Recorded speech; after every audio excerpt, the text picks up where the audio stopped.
ये आपको पहली बड़ी खबर की ओर लिए चलते हैं। अमेरिका और ईरान के बीच टकराव अब और खतरनाक मोड़ पर पहुंचता हुआ दिख रहा है।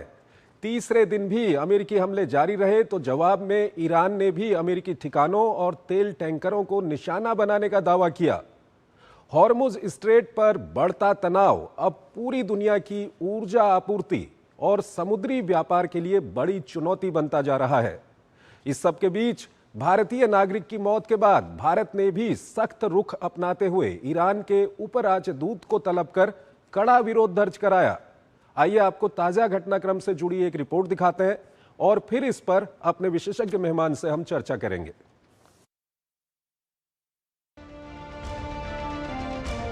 लगातार तीसरी रात ईरान अमेरिकी हमलों से छलनी होता रहा। हालांकि अमेरिका इसे सैन्य अभियान बता रहा है, लेकिन जिस व्यापक पैमाने पर हमले हो रहे हैं वो किसी बड़ी जंग की आहट से कम नहीं है। अमेरिकी सेंट्रल कमांड के मुताबिक ताजा हमलों का दौर करीब 5 घंटे तक चला, जिसमें ईरान के गुशहर, चाबहार, जास, कोनारक, अबू मूसा और बंदर अब्बास में सैन्य ठिकानों को निशाना बनाया गया। इस दौरान ईरान के तटीय रक्षा तंत्र, मिसाइल और ड्रोन ठिकानों और समुद्री सैन्य क्षमताओं पर सटीक हमले किए गए। इसके बाद जवाबी कार्रवाई करते हुए ईरान ने खाड़ी देशों जॉर्डन, बहरीन और कुवैत में अमेरिकी सैन्य ठिकानों को निशाना बनाने का दावा किया। हालांकि जॉर्डन और बहरीन ने कई ईरानी मिसाइलों को मार गिराने का दावा किया। ईरान ने अमेरिकी drone command and control centre, helicopter के रखरखाव और मरम्मत केंद्र और P-8 इलेक्ट्रॉनिक्स वॉरफेयर विमान के हैंगर्स पर अटैक करने की बात कही है। उधर हॉर्मुज स्ट्रेट पर नियंत्रण को लेकर अमेरिका और ईरान के बीच जुबानी जंग से लेकर सैन्य कार्रवाई का सिलसिला जारी है। ईरान ने सोमवार देर रात यूएई के 2 तेल टैंकरों पर क्रूज मिसाइलों से हमला किया।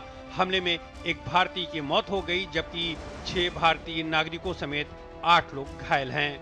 भारत ने हॉर्मुज स्ट्रेट में यूएई के टैंकर MT अल-बहिया और MT मोमबास पर हुए हमलों की कड़ी निंदा की है।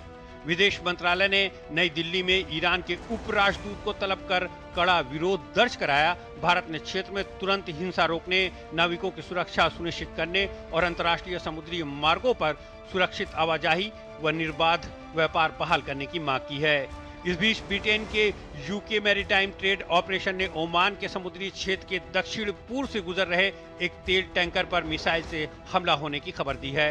संयुक्त राष्ट्र की समुद्री एजेंसी इंटरनेशनल मैरीटाइम ऑर्गेनाइजेशन ने हॉर्मुज में टोल टैक्स लगाए जाने की खबरों पर चिंता व्यक्त की है। दरअसल ट्रंप ने हॉर्मुज से गुजरने वाले जहाजों पर 20% टैरिफ लगाने और फिर से नाकाबंदी लागू करने की बात कही थी। इसके जवाब में ईरान ने कहा था कि वो हमेशा से ही हॉर्मुज का संरक्षक रहा है और आगे भी रहेगा। विदेश मंत्री आराची ने कहा कि ईरान टोल वसूलने के मामले में निष्पक्ष रवैया अपनाएगा। वहीं ओमान ने भी हॉर्मुज पर अपना दावा ठोकते हुए कहा कि ओमान के पास होने के कारण उसकी विशेष जिम्मेदारी बनती है। ओमान के विदेश मंत्री बद्र बिन हमद अल बुसैदी ने एक लेख में कहा कि जहाजों की सुरक्षित आवाजाही सुनिश्चित करने के लिए बनने वाली व्यवस्था के लिए जटिल बातचीत शुरू हो चुकी है। याद रहे, हॉर्मुज में जहाजों के लिए ओमान ने अपना रूट तय किया है, जबकि ईरान का अलग रूट है। अमेरिका ओमानी रूट का समर्थन कर रहा है।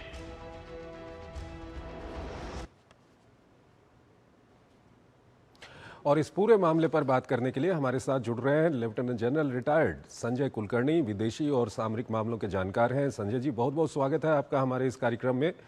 संजय जी, पहला सवाल यही है कि ये जो जिस तरह के हालात बने हुए हैं उसे आप किस तरह से उसको इस वक्त पर एक्सप्लेन करना चाहेंगे? बहुत बहुत धन्यवाद चंद्रशेखर जी।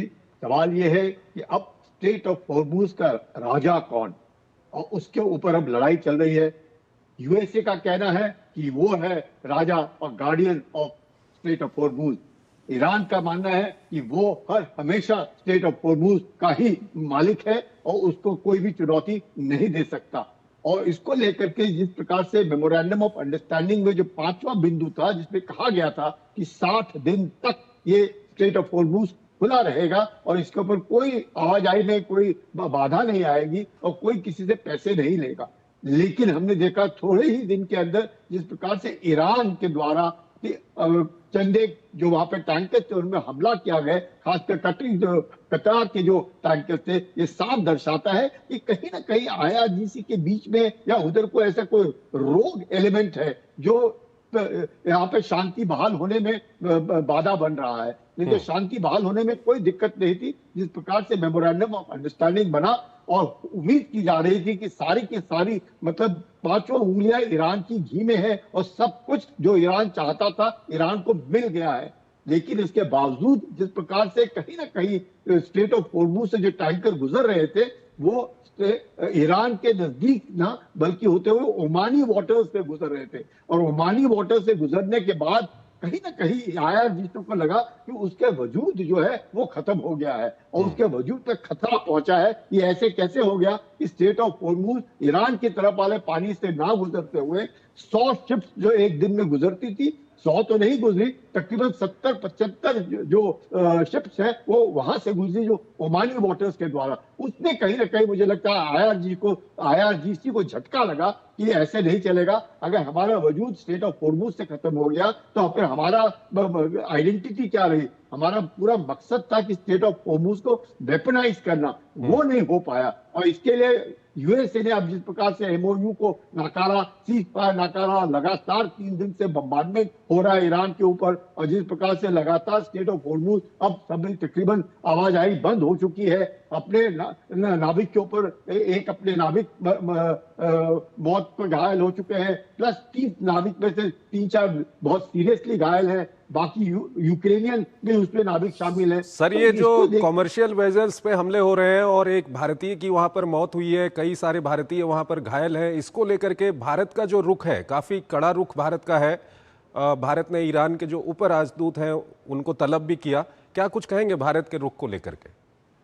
बिल्कुल, मुझे लगता है भारत ने बहुत अच्छा रुख लिया है, क्योंकि भारत शुरू से कह रहा था कि स्ट्रेट ऑफ होर्मुज को खुला रहना चाहिए, इसकी आवाजाही में कोई बंदिश नहीं आनी चाहिए और ये इंटरनेशनल वाटर्स है, बातचीत के द्वारा ही मसला हल होना चाहिए। लेकिन इस प्रकार से अगर एक मेमोरेंडम ऑफ अंडरस्टैंडिंग के दस्तखत के बाद भी अगर इस प्रकार से हरकत होती है और आप बिल्कुल परवाह नहीं करते, तो हम लोगों ने देख लिया कि किस प्रकार से पूरे विश्व भर में अब हाहाकार मच गई है। अचानक जो 83 to 86 डॉलर पर बैरल तेल की कीमत हो गई है। अगर इसी तरह रहा तो ये तो बढ़ता जाएगा, और जिस प्रकार से हालात वहां पे हो रहे हैं, मुझे लगता है आईआरजीसी जो है उसमें कोई ना कोई एक ऐसे रोग एलिमेंट्स हैं जो वहां पे शांति बहाल होने में बाधा डाल रहे हैं। नहीं तो ऐसे हो नहीं सकता कि ईरान में जब सब कुछ उनके पक्ष में था, ऐसे कैसे हो गया अचानक कि वहां से आईआरजीसी के द्वारा जो टैंकर्स हैं उन पे हमला होने लग जाए। और अब जब उनको मालूम है कि तकरीबन वहां पे जितने टैंकर्स हैं, तकरीबन 7 से 11 टैंकर्स हैं जो भारत का झंडा लहराते हैं, और बाकी 4 टैंकर्स हैं जो कि तेल और बाकी सामान है जो भारत के लहरा रहे हैं। तो इसको देखते हैं वहां पे तकरीबन 148 के आसपास अपने नाविक, भारतीय नाविक वहां पे स्ट्रेट ऑफ होर्मुज में फंसे हुए हैं। तो जो अपना जो स्टैंड है इसको लेकर के कि इस प्रकार की कार्रवाई हमें मंजूर नहीं है, उम्मीद करते हैं कि ईरान कम से कम इस तरह की कार्रवाई ना करेगा। सर यहाँ पर ये तो साफ है कि कहीं ना कहीं ईरान की तरफ से शुरुआत की गई थी, लेकिन अब ये हालात जहां पर आ चुके हैं, प्रेसिडेंट ट्रंप कहते हैं कि वो 20% चार्ज करेंगे जहाजों को जो वहां से निकलेंगे। अमेरिका के इस रुख को आप किस तरह से देखते हैं? मुझे लगता है कि अब अमेरिका ने कड़ा रुख अपना लिया है। जिस प्रकार से उन्होंने स्ट्रेट ऑफ होर्मुज की घेराबंदी की है और अनाउंस किया है कि हम 20% टोल वसूलेंगे, ये मुझे लगता है हो सकता है कि ट्रंप यूं ही एक तरीके से प्रेशर बना रहे होंगे 20% टैरिफ को लेकर के। लेकिन हाँ, इसमें कोई शक नहीं कि घेराबंदी तो हो चुकी है। अगर घेराबंदी हो चुकी है तो फिर से वही हालात आएंगे, ईरान में कोई आ नहीं सकता, ईरान से कोई जा नहीं सकता। और बम्बार्डमेंट में जिस प्रकार से ब्रिजेस के ऊपर हमला बोल करके ब्रिजेस को तोड़ दिया गया है, यानी कि चीन से भी कुछ नहीं आ सकता, रूस से भी कुछ ईरान के अंदर नहीं आ सकता है। तो ये ऐसे हालात में मुझे लगता है कहीं ना कहीं यूएसए जो है जबरदस्त दबाव बनाने की कोशिश कर रहा है। और आईआरजीसी के बीच में अगर आज की तारीख में तो जरूर आईआरजीसी का बोलबाला है ईरान में। आईआरजीसी के किसी न किसी तरीके से उसने पूरे ईरान को इकट्ठा कर रखा है और उनकी हौसला अफजाई में जरूर उसका बहुत बड़ा रोल है। लेकिन अब जिस प्रकार से कार्रवाई हो रही है, सर यहाँ पर एक अंतिम सवाल आपसे जानना चाहेंगे, क्या ये दिख रहा है कहीं ना कहीं कि जो ईरान की पॉलिटिकल लीडरशिप है और ईरान की जो खासकर आईआरजीसी है, इन दोनों के बीच में एका नहीं है इसको लेकर के, जो तनाव है इसको लेकर के और इसके हल को लेकर के, क्या ये अब साफ होता जा रहा है?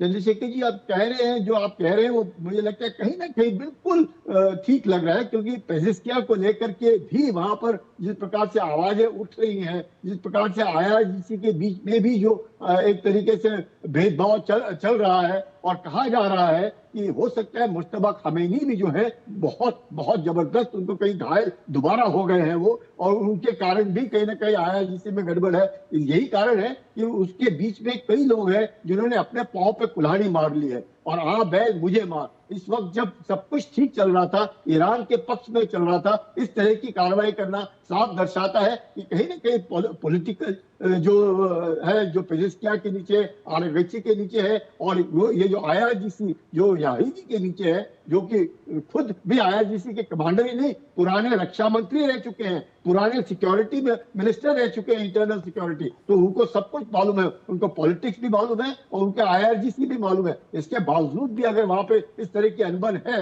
तो IRGC को लग रहा है कहीं ऐसे ना हो उसके जमीन पांव तले जमीन खिसक जाए, वो नहीं होना देना चाहता IRGC। और IRGC अपनी मजबूती, अपना कमांड कंट्रोल, अपना पूरा का पूरा वजूद जो है ईरान में खोना नहीं चाहता है, क्योंकि अब उसको खून का चस्का लग चुका है और वो चाहता है कि ईरान को कंट्रोल IRGC करे, ना कि पॉलिटिशियंस करे। बिल्कुल, और इस सब के बीच ये काफी महत्वपूर्ण है क्योंकि जिस तरह के हालात बने हुए हैं उससे कहीं ना कहीं दुनिया में एक बार फिर ऊर्जा सुरक्षा को लेकर के काफी चिंताएं बढ़ गई हैं। और जो अंतर्राष्ट्रीय कानून है, अंतर्राष्ट्रीय कानून के अनुसार हॉर्मुज में किसी का कंट्रोल नहीं है, खासकर जहाज़ों की आवाजाही को लेकर के। नहीं वहाँ पर अमेरिका कंट्रोल कर सकता है और नहीं वहाँ पर ईरान कंट्रोल कर सकता है। जाने वो वक्त कब आएगा जब युद्ध पूर्व स्थिति में हॉर्मुज युद्ध पूर्व स्थिति में आएगा। आप हमारे साथ बने रहिएगा सर, एक और महत्वपूर्ण विषय है उस पर हम बातचीत करेंगे। फिलहाल हमको यहाँ पर एक छोटा सा ब्रेक लेना।